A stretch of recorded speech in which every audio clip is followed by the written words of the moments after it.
கர்த்தருக்கு ஸ்தோத்திரம். கர்த்தருடைய நாமம் மகிமைப்படுவதாக. எக்காலமும் ஸ்தோத்தரிப்பே, எந்நேரமும் துதித்திடுவே, என்னை தாழ்த்தி பணிந்திடுவே, உம் நாமம் உயர்த்துவே, உம்மை பாடி மகிழுவே. நீ செய்ததை மறக்க கூடுமோ? இந்த வாழ்க்கை நீ தந்ததே. நீ செய்ததை மறக்க கூடுமோ? இந்த வாழ்க்கை நீ தந்ததே. உம்மை ருசித்தே நல்லவர் என்று இன்னும் துதிப்பே நன்றியோடு. உம்மை ருசித்தே நல்லவர் என்று இன்னும் துதிப்பேன் நன்றியோடு.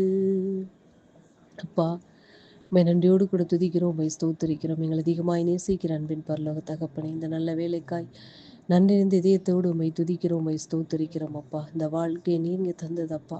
நீங்கள் செய்த நன்மைகளை நினைத்து பார்க்கும்போது இந்த உலகத்தில் அப்பா தகப்பனே, நாங்கள் எதை செலுத்தினாலும் அதுக்கு ஈடாகாது அப்பா.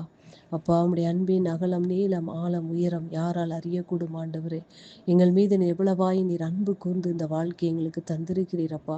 உமக்கே கோடி நன்றிகளை எடுக்கிறோம். எக்காலத்தில் உம்மை ஸ்தோத்தரிக்க துதிக்க எங்களுக்கு கிருபை தாரும். உம்மை உயர்த்துகிறோம், எங்களை தாழ்த்தி வெறுமையாக்கி உம்முடைய பாதத்தில் வைக்கிறோம். இயேசுவின் நாமத்தில் பிதாவே, ஆமென். கர்த்தர் என்ற ஆலோசனைக்காக 1 நாளாகமம் 29ஆம் அதிகாரம் அதனுடைய 12வது வசனத்தின் பிற்பகுதி. 1 நாளாகமம் 29ஆம் அதிகாரம் அதனுடைய 12வது வசனத்தின் பிற்பகுதி. எவரையும் மேன்மைப்படுத்தவும் பலப்படுத்தவும் உம்முடைய கரத்தினால் ஆகும். கர்த்தருடைய நாமம் மகிமைப்படுவதாக.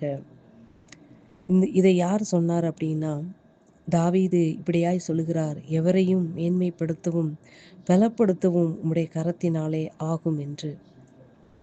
சங்கீதக்காரன் தாவீது தன்னை எடுத்த சூழ்நிலை அவன் ஒருபோதும் மறப்பதில்லை. அதைத்தான் சங்கீதம் 113ஆம் அதிகாரம் 7வது வசனம் மற்றும் 8வது வசனத்தில் இப்படியாய் சொல்லுகிறார், அவர் சிறியவனை புழுதியிலிருந்து தூக்கி விடுகிறார், எளியவனை குப்பையிலிருந்து உயர்த்துகிறார், அவனை பிரபுக்களோடும் தமது ஜனத்தின் அதிபதிகளோடும் உட்கார பண்ணுகிறார் என்று. தன்னை எளியவனாக சிறியவனாக அவன் எண்ணி தன்னை தாழ்த்தினதை கர்த்தர் அறிந்து அவனை என்ன செய்கிறார்? ஆட்டு கடாவிலிருந்து, ஆட்டு தொழுவத்திலிருந்து அவனை தூக்கி எடுத்ததை ஒருபோதும் அவன் என்ன செய்யவில்லை? மறக்கவில்லை. அதனால்தான் அவருடைய கரம் என்ன செய்கிறது என்றால், என்னை எளியவனும் சிறியவனுமான என்னை அவர் என்ன செய்கிறார் என்றால், எவரையும் மேன்மைப்படுத்தவும், அதாவது ஆட்டு தொழுவத்தில் இருக்கிறவனை கூட மேன்மைப்படுத்த அவருடைய கரத்தினாலே ஆகும், பலப்படுத்த அந்த கரத்தினாலே ஆகும் என்று தன்னுடைய தேவனை உயர்த்தி பாடுவதை இந்த இடத்தில் நாம் பார்க்கிறோம். அன்பு பிள்ளைகளே, ஆட்டு தொழுவத்தில் இருந்து அவனை எடுத்து ராஜாக்களுக்கு ராஜாவாய் அவனை உயர்த்தி இஸ்ரவேல் ஜனங்களை ஆளும் ராஜாவாக உயர்த்தி மேன்மைப்படுத்தின அதே கரம், கோலியாத்தை வென்றும்படியாக பலத்தை கொடுத்த அதே கரம், அவனை பலப்படுத்தின நிமித்தமாகத்தான் தாவீது எவரையும் மேன்மைப்படுத்தவும் பலப்படுத்தவும் உடைய கரத்தினாலே ஆகும் என்று இந்த இடத்தில் சொல்லுவதை நாம் பார்க்கிறோம். அன்பு பிள்ளைகளே, நாம் எடுத்த சூழ்நிலை, நாம் எந்த இடத்திலிருந்து கர்த்தர் என்னை எடுத்தார் என்பதை ஒரு காலம் நாம் மறந்துவிடக்கூடாது. அன்பு பிள்ளைகளே, நாம் எப்படிப்பட்ட சூழ்நிலை கர்த்தர் நம்மளை எடுத்தார், எப்படி குப்பையாய் இருந்த நம்மளை, தூசியாய்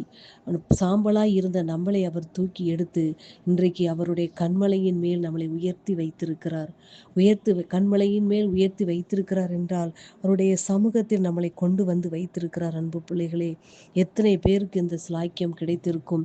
அவருடைய சமூகத்தில் அவரை தொழுது கொள்ளும்படியாக, அவரை துதிக்கும்படியாக, அவருடைய கற்பனையின்படி நடக்கவும், அவர் நம்மளை வழி நடத்தவும், அவர் நமக்கு நன்மை செய்யும்படியாகவும், நம்மளோடு கூட அவர் இருக்கும்படியாகவும் இந்த ஸ்லாக்கியம் யாருக்கு கிடைக்கும்? அன்பு பிள்ளைகளே, நாம் எடுத்த நிலையை, நாம் அழைத்த நிலையை, நம்மளை தூக்கி எடுத்த நிலையை ஒருபோதும் நாம் மறந்து விடவே கூடாது. அன்பு பிள்ளைகளே, அவர் நம்மளை ரட்சித்த நாளை, ஒவ்வொரு நாளும் அந்த ரட்சிப்பின் சந்தோஷத்தை ஒவ்வொரு நாளும் நாம் என்ன செய்யணும்?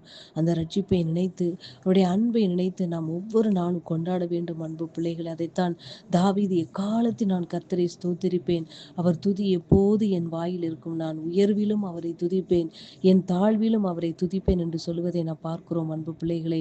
ஆட்டு தொழுவத்தில் இருக்கும்போது, காடுகளிலே ஆடுகளுக்கு பின்பாக ஓடி இருக்கும் பொழுதும் நான் கர்த்தரை ஸ்தோத்தரித்தேன். இஸ்ரவேல் ஜனங்களுக்கு ராஜாவாக என்னை அவர் அபிஷேகம் பண்ணி உட்கார வைத்திருக்கும் பொழுதும் நான் கர்த்தரை ஸ்தோத்தரிப்பேன் என்று சொன்னான் அன்பு பிள்ளைகளே. எந்த நிலையிலும், உயர்வானாலும் தாழ்வானாலும் நான் கர்த்தரை ஸ்தோத்தரிப்பேன் என்றவனைத்தான் கர்த்தர் தன் இருதயத்துக்கு ஏற்றவனாகி தெரிந்து கொண்டார் என்று வேதம் சொல்லுகிறது அன்பு பிள்ளைகளே. இந்த வேளையிலும் நாம் எப்படிப்பட்ட நிலையிலிருந்து கர்த்தர் நம்மளை எடுத்தார் என்பதை ஒரு விசை கூட நினைவு கூர்ந்து ஒவ்வொரு நாளும் அந்த ரட்சிப்பின் சந்தோஷத்தை ஒவ்வொரு நாளும் நாம் கொண்டாடி கர்த்தருக்கு நான் எப்பொழுதும் ஸ்தோத்திரத்தை செலுத்துவோமாயின் கர்த்தர் நமக்கு தேவையானது இன்னது என்பதை அவர் என்ன செய்கிறார்? ஆயத்தம் பண்ணி வைத்திருக்கிறார் அன்பு பிள்ளைகளே. ஆட்டுக்கு பின்பாக நடந்த தாவீதுக்கு என்ன ஆசை இருந்திருக்கும்? என்ன ஆசை இருந்திருக்கும் அன்பு பிள்ளைகளே. அவன் இன்னும் கூட ஒரு 10 ஆடோ 100 ஆடோ இருந்தால் நல்லா என்று கூட நினைத்திருக்கலாம். ஆனால் கர்த்தர் ஆடுகளுக்கு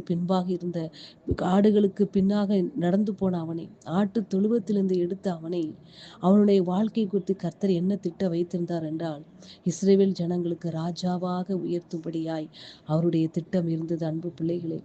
அந்த தாவீதின் ராஜாவுடைய வம்சத்தில் தான் யூத ராஜசிங்கம் இயேசு கிறிஸ்து பிறந்தார் அன்பு பிள்ளைகளே. எவ்வளவு பெரிய பாக்கியம்! இன்றைக்கு உங்களுடைய வாழ்க்கையிலே நீங்கள் சிறியவர்களாக, சிறுமைப்படுத்தப்பட்டவர்களாக, எளிமைப்பட்டவர்களாக நீங்கள் இருப்பீர்களாக, உங்களை கர்த்தர் எடுத்த சூழ்நிலை நீங்கள் ஒருபோதும் மறவாது ஒவ்வொரு நாளும் அவரை நீங்கள் எக்காலத்தில் ஸ்தோத்தரிக்கும் பொழுது கர்த்தர் உங்களை தெரிந்து கொண்டதின் நோக்கத்தை கர்த்தர் விரைவில் நிறைவேற்றுவார் அன்பு பிள்ளைகளை. உங்களை உயர்த்துவார். அதை தெரிந்து கொண்டதின் நோக்கத்தை நிறைவேற்றுவார் அன்பு பிள்ளைகளை. அன்பு தேவனுடைய பிள்ளைகள், இந்த நாளிலும் சிறுமையும் எளிமையுமான நம்மளை தூக்கி எடுத்த நிலையை ஒரு நாளும் நாம் மறக்கக்கூடாது. அந்த ரட்சிப்பின் சந்தோஷத்தை கர்த்தர் நம்மளை நினைவுகூர்ந்த நாளை, நம்மளை ரட்சித்த நாளை ஒவ்வொரு நாளும் நாம் நினைத்து அவரை ஸ்தோத்தரித்து அவரை உயர்த்த வேண்டும் அன்பு பிள்ளைகளை. எந்த நிலையிலும் நாம் உயர்ந்த ஸ்தானத்தில் கர்த்தர் நம்மளை வைத்திருந்தாலும், நம்மை தாழ்ந்த சூழ்நிலையில் நம்மளை வைத்திருந்தாலும், எக்காலத்தில் அவரை ஸ்தோத்தரிக்க நாம் பழகி கொள்ள வேண்டும் அன்பு பிள்ளைகளே. அதுதான் அவர் நம்மேல் வைத்த அவருடைய சித்தமும் அதுதான். ஒரு சிலர் என்ன செய்வாங்க? மேன்மையான பாதைக்கு சொல்லும் பொழுது கர்த்தரை மறந்து விடுகிற சூழ்நிலை நாம் பார்க்கிறோம் அன்பு பிள்ளைகளே. அந்த சூழ்நிலை எப்பொழுது நம்முடைய வாழ்வில் வரவே கூடாது அன்பு பிள்ளைகளே. எப்பேற்பட்ட மேன்மையானாலும், எப்பேற்பட்ட உயர்வுக்கு சென்றாலும் கர்த்தரை மாத்திரம் விட்டு விடவே கூடாது அன்பு பிள்ளைகளே. எதற்காகனாலும் கர்த்தருக்காக எதையான விட்டு விடலாம். ஆனால் எதற்காகவும் கர்த்தரை மாத்திரம் நாம் விட்டுவிடக்கூடாது அன்பு பிள்ளைகள். அதைத்தான் கர்த்தர் விரும்புகிறார். எக்காலத்திலும், எந்த சூழ்நிலையிலும், எப்பாதையிலும் அவரை நாம் ஸ்தோத்தரிக்கவும், அவரை நினைக்கவும், அவர் உயர்த்தவும் மறந்து விடவே கூடாது அன்பு பிள்ளைகளை. சிறியவனை அவர் குப்பையிலிருந்து உயர்த்துகிற தேவன். எளியவனை அவர் என்ன செய்கிறார்? புழுதியிலிருந்து உயர்த்துகிற தேவன். ஆடுகளுக்கு பின்பாக ஆட்டு தொழுவத்தில் இருந்து அவனை உயர்த்தி இன்றைக்கும் கர்த்தர் தாவீதின் குமாரனாய் அறியப்படுகிறார் அன்பு பிள்ளைகளை. உங்களையும் கர்த்தர் உயர்த்துவார். அவரை எக்காலத்தில் அவரை நீங்கள் ஸ்தோத்தரிக்கும் பொழுது, எந்த சூழ்நிலையில் அவரை நீங்கள் உயர்த்தும் போது அவர் உங்களை உயர்த்த வல்லவராய் இருக்கிறார். வார்த்தை நிமித்தமாக கர்த்தர் உங்களை ஆசீர்வதிப்பாராக. ஆமென்.